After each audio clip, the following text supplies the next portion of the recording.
This channel does not promote any violent, harmful, or illegal activities. All content provided by this channel is meant for an educational purpose only. চাকরি ফেরানোর জন্য আন্দোলন জারি রয়েছে আর তার মধ্যে আইনি কিছু প্রক্রিয়াও সামনে আসছে কারণ তাদেরকে তলব করেছে পুলিশ। হাজিরা এড়ালেই গ্রেফতারি সতর্ক করার পরেও থানায় গেলেন না চাকরিহারা শিক্ষকরা। পুলিশের তলবে ত্রুটি থাকায় হাজিরা নয় এই দাবি করছেন শিক্ষক মেহবুব মণ্ডল। শান্তিপূর্ণ আন্দোলনের পরেও নোটিশ দেওয়া হয়েছে, আইনি ভাষায় পুলিশকে জবাব দেওয়া হবে বলে আন্দোলনকারীদের দাবি। UEM Jaipur is a perfect target for prospective students aspiring for good jobs, good education with future-ready skills. আগামীকাল বিধাননগর উত্তর থানায় হাজিরা দেবেন বলেও জানিয়েছেন চাকরিহারা শিক্ষকরা। কিছু জনকে বলেছিল, কিন্তু সেইখানে কিছু অস্পষ্টতা ছিল, কিছু ডকুমেন্টারি যে ক্রাইসিস সেটা ছিল। সেই গ্যাপটাকে পূরণ করে আমরা 21 তারিখে পুরোপুরিভাবে সেই বিষয়গুলো নিয়ে আবার মুভ করব আইনিভাবে। অবশ্যই, কেন থানায় যাব না? মানে আইনি ভাষায় ডাকছেন, আইনি ভাষায় উত্তর হচ্ছে, আইনি ভাষাতেই সব কিছু হবে। কারণ আইন দিয়েই মানে আইন অনুযায়ী সমস্যার কথা বলা হয়েছে, সমাধানটাও আইন অনুযায়ী হবে। আমাদের সঙ্গে সোমা আমাদের প্রতিনিধি রয়েছেন সরাসরি বিকাশ ভবন থেকে। একটু যাব, গতকাল মুখ্যমন্ত্রী মমতা বন্দ্যোপাধ্যায় এবং অভিষেক বন্দ্যোপাধ্যায় তাদের এই পদক্ষেপ নিয়ে, অর্থাৎ তারা যে আন্দোলন করছে, যেভাবে আন্দোলন করছে সেই বিষয় নিয়ে বলেছেন যে লক্ষণরেখা থাকা উচিত।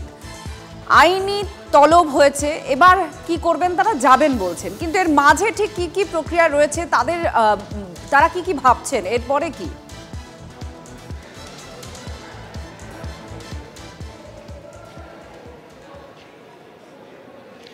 বিকাশ ভবনের সামনে একেবারেই এখানে যারা যোগ্য শিক্ষক শিক্ষিকারা রয়েছেন তারা কিন্তু বসে রয়েছেন এবং তারা যেটা বলছেন যে যতক্ষণ না পর্যন্ত তাদের যে ন্যায্য চাকরি তারা ফিরে পাচ্ছেন তারা কিন্তু তাদের এই আন্দোলন চালিয়ে যাবেন।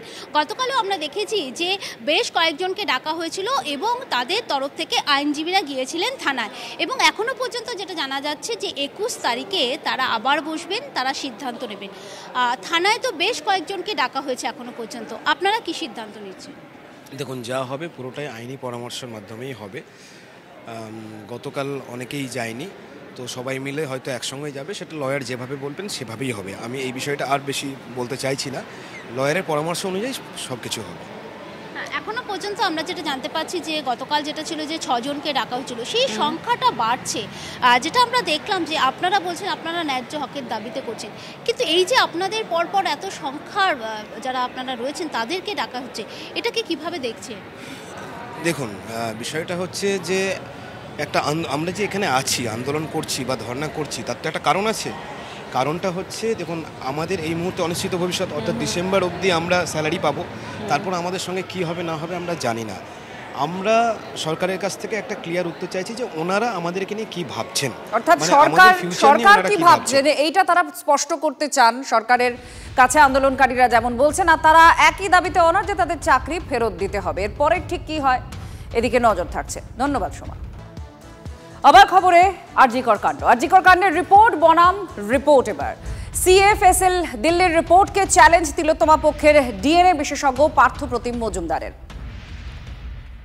সৌরভ দত্ত আমাদের প্রতিনিধির সঙ্গে আছেন। সৌরভ, এই রিপোর্ট বনাম রিপোর্ট, আপাতত কি তথ্য রয়েছে দুই রিপোর্টে?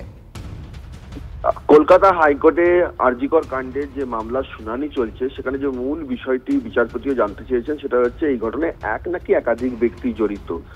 তার প্রেক্ষিতেই তিলোত্তমার বাবা মায়ের পক্ষে আবেদনকারী যারা আছেন তাদের পক্ষের যে আইনজীবী তারা CFSL এর যে রিপোর্ট ছিল, সেন্টার ফর সায়েন্স ল্যাবরেটরি দিল্লির যে রিপোর্ট ছিল, সেই রিপোর্টকে চ্যালেঞ্জ জানিয়ে তারা একটি নিজেদের বিশেষজ্ঞ টিমকে দিয়ে একটি রিপোর্ট দাখিল করান এবং তারা DNA রিপোর্ট অ্যানালিসিস করে পার্থ প্রতিম মজুমদার, যিনি DNA বিশেষজ্ঞ রয়েছেন, ন্যাশনাল সায়েন্স চেয়ার, তিনি আদালতকে জানিয়েছেন, কলকাতা হাইকোর্টে তার রিপোর্টকে জানিয়েছেন যে সঞ্জয় রায় ছাড়াও তিলোত্তমার দেহ আরো একজন মহিলা স্পর্শ করেছিলেন ক্রাইম সিনে, সেটা DNA অ্যানালিসিস থেকে উঠে এসছে এবং সেখানে আরো সঞ্জয় রায় ছাড়াও আরো একজন পুরুষ এর উপস্থিতি উড়িয়ে দেওয়া যায় না।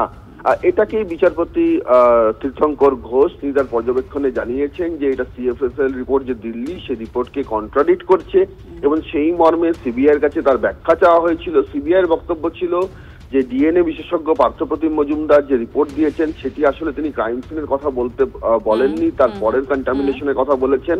আর এর প্রেক্ষিতে বিচারপতি তীর্থঙ্কর ঘোষ, পার্থপ্রতিম মজুমদার যদি বিচারপতি তীর্থঙ্কর ঘোষ তার পর্যবেক্ষণে জানিয়েছেন যে এটা রিপোর্টটা দেখে যেটা মনে হচ্ছে সেটা স্পষ্টই মনে হচ্ছে যে ক্রাইম সিনের উপস্থিতির কথাই বলা হয়েছে, এবং পার্থপ্রতিম মজুমদারের আরো একটি সুনির্দিষ্ট ব্যাখ্যা তলব করা হয়েছে যে তিনি এক্সাক্ট এটাই বলতে চেয়েছেন কিনা যে ক্রাইম সিনে আরো একজন মহিলার উপস্থিতি ছিল এবং ক্রাইম সিনে আরো একজন পুরুষের সম্ভাবনা উড়িয়ে দেওয়া যাচ্ছে না। আচ্ছা, অনেক ধন্যবাদ সৌরভ দত্ত আমাদের প্রতিনিধির সঙ্গে ছিলেন।